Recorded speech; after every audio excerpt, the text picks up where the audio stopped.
welcome to the Good Fight Sports Podcast, your home for local sports here in the 574.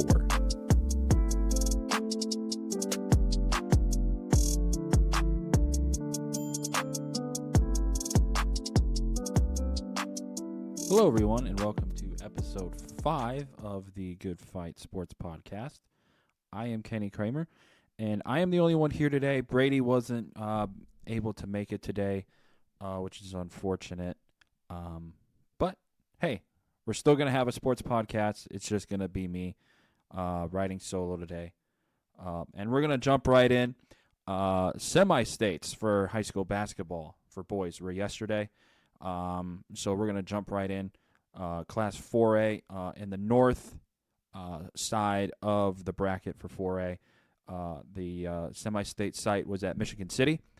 And the teams over there were Kokomo, Fort Wayne, Wayne, Penn, and Hammond Central. Those 4 teams combined for a field record at that semi-state of 96-10. So an absolutely dominant semi-state grouping over there. And the first game of the semi-state semifinal was Kokomo and Fort Wayne. And Kokomo absolutely dominated Fort Wayne, going on to win by 22 points, 73-51. And the star player for Kokomo, Flory Bedunga, he's 6'10", a junior forward, and he's already won Gatorade Player of the Year. He had 31 points, 19 rebounds, and 8 block shots. Just an absolutely dominant player. And you're probably like, well, no, duh, he's 6'10". But, I mean, he was absolutely dominant. The one thing that I have, and I just questioned why, but Fort Wayne kept attacking him and challenging him at the rim. And it's like, oh, you're not going to win that because we all know what's going to happen. He's either going to block the shot or he's going to get fouled, and rarely did he foul. Now, in that game, he was Bedunga was called for, I believe, if I'm remembering correctly, 3 fouls. But that wasn't in the span of, a few minutes. That was in the span of the whole entire game that he combined for, I believe he got 3 fouls. But, I mean, either way, he had a dominant performance in the first game, and that meant that the Kokomo Wildcats would advance to the championship game of semi-state, playing the winner of Penn and Hammond Central. So the second game after Kokomo and Fort Wayne was Penn and Hammond Central. Penn came in with a record of 27-1, and Hammond Central came in with a record of 26-1. Now, on paper, this was supposed to be a 14-point win for Penn. Also, this was probably one of the better games record-wise, if you were just looking based on what for both games of the semifinal round. The first game, both teams had lost 4 times. So Kokomo was 22-4 coming in, and Fort Wayne was 21-4. So with the win, Kokomo moves up to 23-4. But in the second game, both teams had lost a combined 2 times. And from the start, Penn just kind of jumped all over Hammond Central and just ran away from them in the game. The halftime score was 51-35. And what's crazy was the first quarter was the closest quarter there was. Because the first quarter, it was 25-21. And it was a close quarter. Both teams were going back-to-back. Whenever one team would score, the other would score. And it was a great first quarter, unlike the first game where it really wasn't close throughout. And so then this one had the makings of what could have been a really good game. But then Penn just went on a tear. Like I said, 51-35 at halftime. Penn scored 30 points in the third quarter to get to 81. And they weren't done. They were not done. They put up 27 points in the fourth quarter to win 108-70. 108-70. 108 points in a high school game. It was just crazy to watch the fourth quarter. And that was with a running clock, too, because here in Indiana, we have a mercy rule for both basketball and football. When the game gets above 35 points, the clock will just start running, and it will not stop if the other team gets it under 35 points. That's the one thing that I wish that the IHSCA would fix. Once a team gets it under 35 or under, like, say, 21. Like, they have to get it under 21 for them to even consider putting the clock back. But as it stands right now, the clock does not go back to its normal operation. It stays at a running clock unless there is, in basketball, a foul or a timeout. That's it. That's the only time the clock will stop, or unless the referee deems something that the clock needs to be stopped for a certain reason. Then that's the referee's judgment on whether or not the clock should stop. But other than that, it's a foul or a timeout. But Penn got it up to 35 points, and it just began a running clock. They had a 40-point lead at one point in the fourth quarter, 108-68. But Hammond Central quickly got that down and scored to get it under 40 points. But still a 38-point win for Penn. I was not expecting this at all.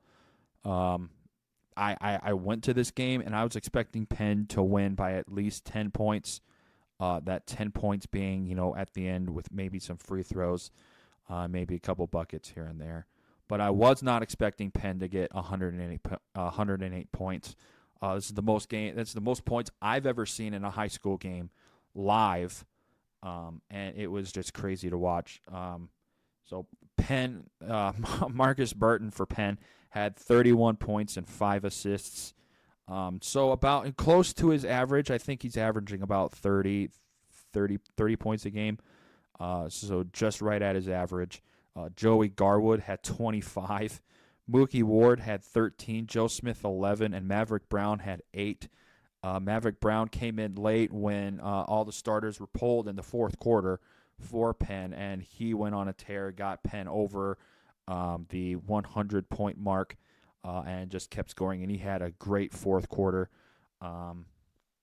Marcus Burton now sits 23 points away from hitting the top 20 of the all-time scoring list here in Indiana. He would overtake Jalen Blackman for that spot. So just a terrific outing for Penn in that first game. And that means that Penn moves on to play Kokomo and now moves to 28-1 on the year. And Hammond Central falls to 26-2. And a great season by them. This is the first loss for Hammond Central to an Indiana team. The only loss that they had was to an Illinois team, and that was Chicago Whitney Young in a tournament over in Chicago. So a great year by them. And I really expect Hammond Central to be back next year competing, maybe for a semi-state title, if not a state title for the North. I really think Hammond Central has the making of competing for a state title, but also Kokomo is going to be back next year because Flory Badunga is only a junior, and Kokomo has a shot to be back again next year. So I think the semi-state's going to be, the semi-state championship game will be Kokomo and Hammond Central. I am calling that now. Not going to say who wins because I don't know. I don't remember who all comes back for both teams. All I know is Flory Badunga does come back for Kokomo, and he is over the 1,000 point mark for scoring at Kokomo, and he has a shot to also join the list that Marcus Burton is on currently, the all-time scoring list for Indiana. Not saying he's going to get very high on that list, and not saying he's going to make it at all either, but he has an opportunity to make it if he can get 1,000 points next year as well. And he would become, at that point, the highest scorer in Kokomo history. Right now, it's only, I think, like 1,900 points. I don't remember the exact total. I think that's what it was, around 1,900 points for Kokomo. So it's a pretty high number to reach, but I think it's possible. So the semi-state championship game over at Michigan City features Penn and Kokomo. So 28-1 versus 23-4. And unfortunately, Penn fell 1 point short to Kokomo. Joey Garwood hit a three with 5 seconds left to make the score 58-57 Kokomo. So here, also in high school basketball, there is no stoppage of clock on a made shot like there is in NCAA and college ball. And professional ball, my bad. So the clock will continue to run whether or not the shot goes in or not. So at that point when Joey Garwood hit the three, Kokomo did not need to inbound, and nor did they. They just let the ball sit on the sideline and just let the clock run out. And they didn't get a 5-second call because the clock at that point was under 5 seconds. And 5 seconds is the amount of time that you have to get the ball inbounded. And they didn't need to worry about that. They just let the clock run out, and Penn didn't realize that they needed to foul right away after the shot. They thought Kokomo was going to inbound, and then they would foul. But just a heartbreaking way for Penn to go out, especially for Marcus Burton, who is probably going to win Mr. Basketball for Indiana. If it's not him, it's going to be Flory Badunga. And next year, I'm calling Flory Badunga to win. If he doesn't win this year, he's going to win next year for sure. He's a sure lock for Mr. Basketball next year for the state of Indiana. So Penn's great season comes to an end. They fall to 28-2. And Marcus Burton led the way with 27 points, and Joey Garwood pitched in with 16. But the talk of the game for that one was Flory Badunga. He had 25 points and grabbed 22 rebounds. He had 25 and 22. Just a sure domination. And here's the crazy thing. For both games, Flory Badunga had 56 points and 41 rebounds. That was combined in both games. So an absolutely dominant outing for Flory Badunga yesterday at Michigan City. And there is a sure reason why they are going down the state for the North. And they're going to have to meet the powerhouse down in Indianapolis. Ben Davis won their semi-state down at Newcastle, and they moved to 32-0 on the year. So it's going to be Kokomo 24-4 versus Ben Davis 32-0 next Saturday down at Gainbridge Fieldhouse down in Indianapolis. So it'll be a crazy game. Kokomo is one of the teams that gave Ben Davis fits. Ben Davis, I believe, only won by 7 points. It was like 6 or 7 points in the regular season. So it has the making of a really close game, but I think if Ben Davis is on their game, I don't think there's anyone in the state who can beat them. Obviously, they've already played Penn, and they won by 12 points. They won 65-53. And up until yesterday, that was Penn's only loss. And I really thought we were going to have another Ben Davis-Penn state championship. but Kokomo said otherwise, and Kokomo was really good. The first game, honestly, their guards didn't really impress me that much, but in the second game, Kokomo's guards just really stepped up and played a terrific game. Um, so hats off to Kokomo. They played a really good game, and unfortunately, Penn's season will end. So now we're going to move down to 3A over at Elkhart, at Northside Gym. We had John Glenn, Delta, Northwood, and Bishop Dwenger. So the first game in that semi-state was John Glenn Delta, and this game was really close, tight game, and John Glenn fell just short to making it to the semi-state championship game. And their great run in this tournament comes to an end. They lost to Delta 50-47. So John Glenn finishes the year at 17-11, and Delta now has the honor to play the winner of either number 1 Northwood or Bishop Dwenger. So in that next game, Northwood defeated Bishop Dwenger 53-43. The scoreboard. The final score does not dictate how close this game was. I've heard from many people, from Northwood fans, that this game was actually very close throughout, and Northwood just kind of won mostly on free throws at the end, and just a really good game. Bishop Dwenger now 13-14 on the year, and Northwood now 26-2, 27-2. My bad. Now they are on their way to the semi-state championship game to play Delta. In that game, Tyler Roush for Northwood fell just short of a triple-double, 12 points, 11 rebounds, and 9 blocks. So, like I said, Northwood plays Delta in the semi-state championship game, and Bishop Dwenger falls to 13-14 on the year. So a great run by Bishop Dwenger. In there, and the championship game over at Elkhart, I had the honor to go to as well.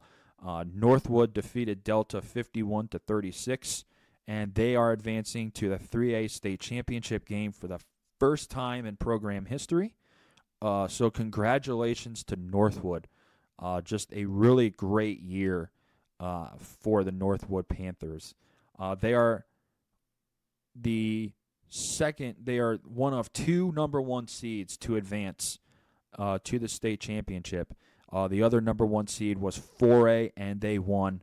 Obviously, they're going down the state as well, like I said. So in the game, scoring-wise, for Northwood, Panthers led in scoring by Cade Brenner. He had 19 points. Tyler Roush had himself a game, too, with 12 points and 11 rebounds.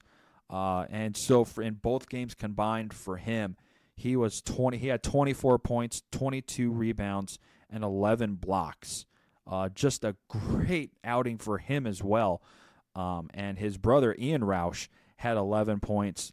Ian Wolf had 6. His 6 points didn't come until the fourth quarter, but they were key points because Delta did come back in the game and made quite a game out of it. They got the lead.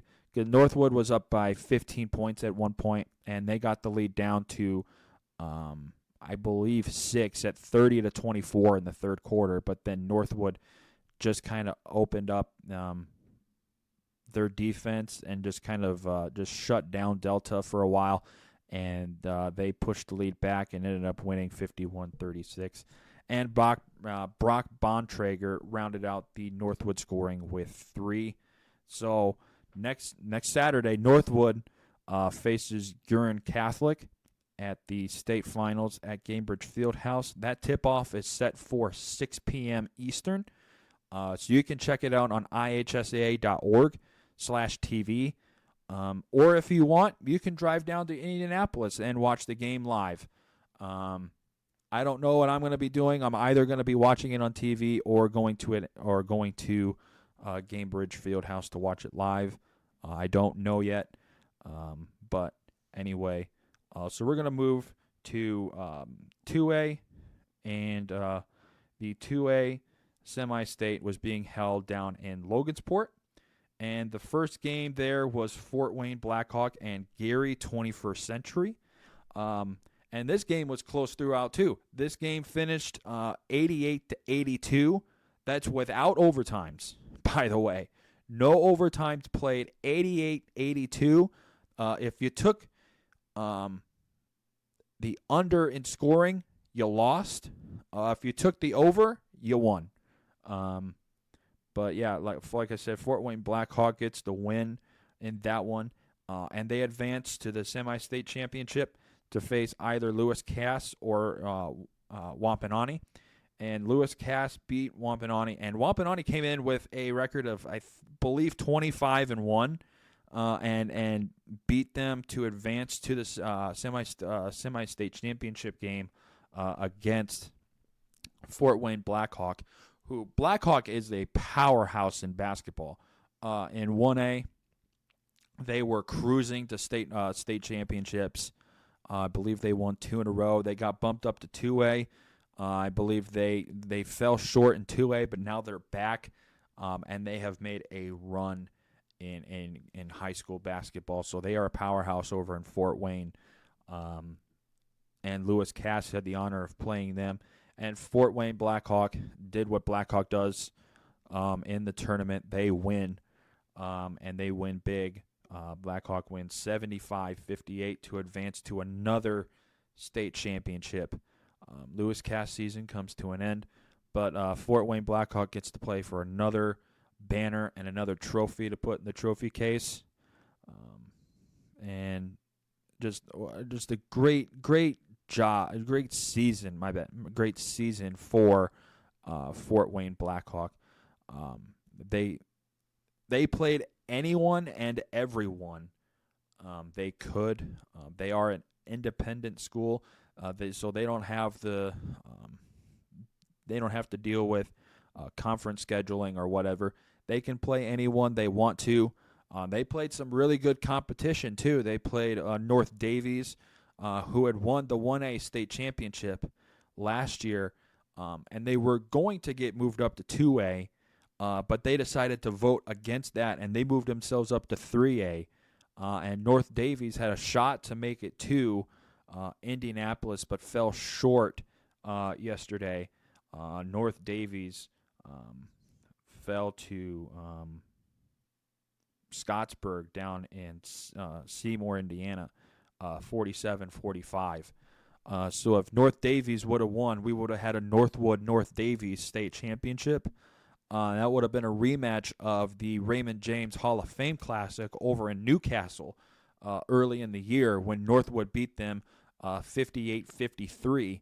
So it would have been a great rematch game, but unfortunately North Davies fell short, but Northwood advanced to the state finals. So we're going to move down to 1A, and the 1A semi-state was being held down in Lafayette Jeff. That's Lafayette Jefferson High School, and Southwood with a record. They came in with a record. It's crazy. They kind of had a John Glenn kind of year. It was kind of up and down, but they kind of turned it on late in the year, and so it's a late season run. But they came in with 12 losses, and they pulled out a win. So it was just crazy. Southwood beat Fountain Central 63-57, so a good tight game there. And then the other game was Marquette Catholic and Couts, and another close game, only a 5-point win for Marquette Catholic. And Marquette Catholic is also a powerhouse in basketball. They made it to 2 consecutive state championships a while ago, and they won one and then lost one. And Couts has been a regular season powerhouse. They have cruised in the regular season, but when it comes to tournament time, they kind of sputter out. But hey, they have some good competition that they have to play as well. So that championship game for 1A was Southwood and Marquette Catholic, and Southwood pulled out another win to make it to the state championship game beating Marquette Catholic 64-56. Southwood 15-12 on the year. They are the only team in the state finals with 12 losses, which is crazy. I have to think Southwood is going to be back again next year. I don't know how many seniors they have. I don't know how many guys they lose. But I really think with the opportunity that they have this year, I really think they can be back next year. If they have enough players from this team, the core team for this year coming back, I really think they have an opportunity to be back. So now we're going to switch our attention to college basketball. If you live under a rock, the NCAA tournament started this past week, this past Wednesday. And so the official tournament started Thursday. The first two playing games were Tuesday and Wednesday. Tournament, the official 64-team tournament started Thursday, and we got an upset right off the bat. Furman, the 13th seed, took out Virginia, the 4 seed, and a three-pointer with 2.4 seconds left in the game for Furman knocked out Virginia, and they went on, and Furman moves on in the tournament to advance. Furman won 68-67 again on that last second three,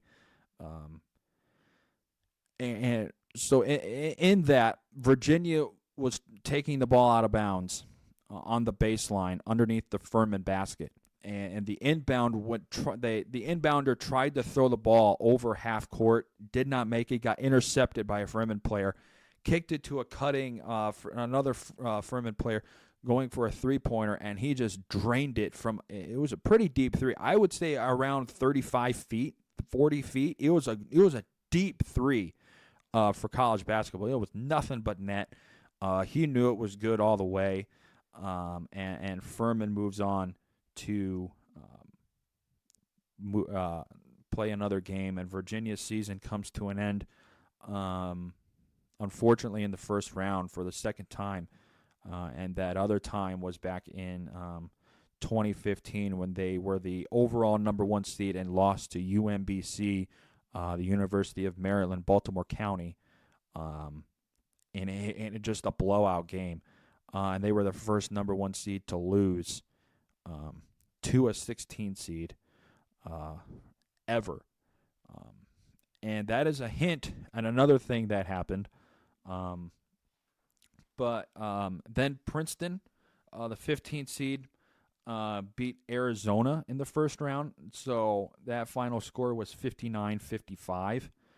And it was the first time that both the Princeton men and the Princeton women won in the NCAA tournament together. That was the first time that had ever happened. So congratulations to Princeton for that. And unfortunately, that busted a lot of brackets. Arizona was picked to go, at least in my bracket anyway, quite a long ways. I know there was other people's brackets that picked them in the to win the national championship. And their bracket is really busted. Obviously, you probably know whose bracket that was, but I know that person didn't fill out the bracket because he's not capable of doing that. Anyway, Pitt beat Iowa State. The 11 seed Pitt, they won the play-in game, and they got the opportunity to play on.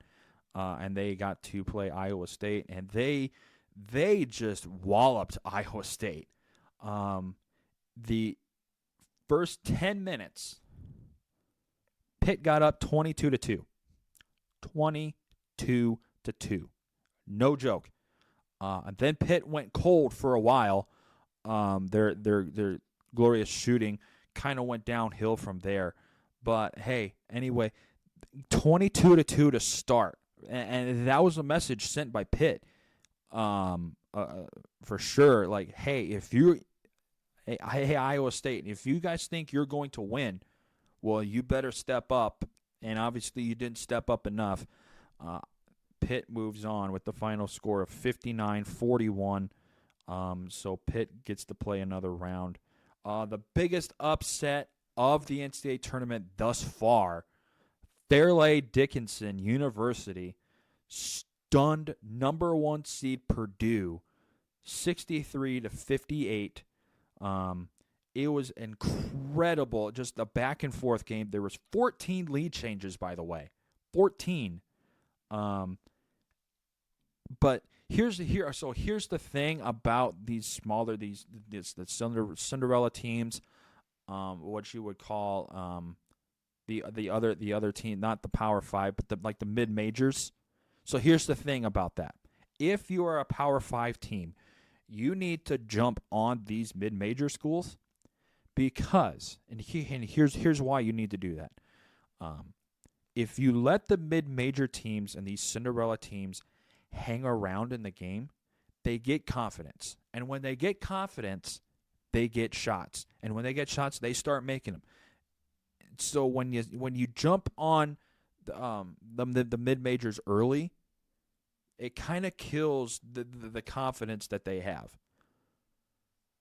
On the flip side of that, if you're a mid major and you're playing a Power 5 team, you need to hang around, because you never know. It could be your day. And that day was Fairleigh Dickinson's day. They had the lead at halftime against Purdue 32-31. So a really close game throughout, but Purdue let FDU hang around in the game. And the results speak for themselves. Fairleigh Dickinson came away with the win. So Purdue, that's their third straight loss to a 13 seed or higher in the past 3 years in the NCAA tournament. So Purdue has not had any good luck in the NCAA tournament at all. One of those years they lost to a 15 seed when they were a 2 seed, and that 15 seed was St. Peter's in the same conference as FDU. FDU did not have any big wins over higher seeds. That was their first win. So congratulations to FDU, by the way. And moving on in the upset recently, yesterday, Arkansas, the 8 seed, beat number 1 Kansas 72-71 in the second round. So that does not count towards a 16 seed beating a 1. So fun fact on that: now 16 seeds are now 2 and 150 against number 1 seeds all time in the NCAA tournament in the first round. So that is crazy. So now Virginia is not the only team to lose to a number 1 seed.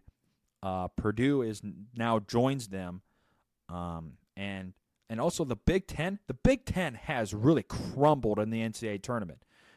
During the year, during the regular season and conference championship weeks, all you heard was about the Big Ten is going to really impress people in the NCAA tournament. Well, they have been the biggest dud of the NCAA tournament conference-wise.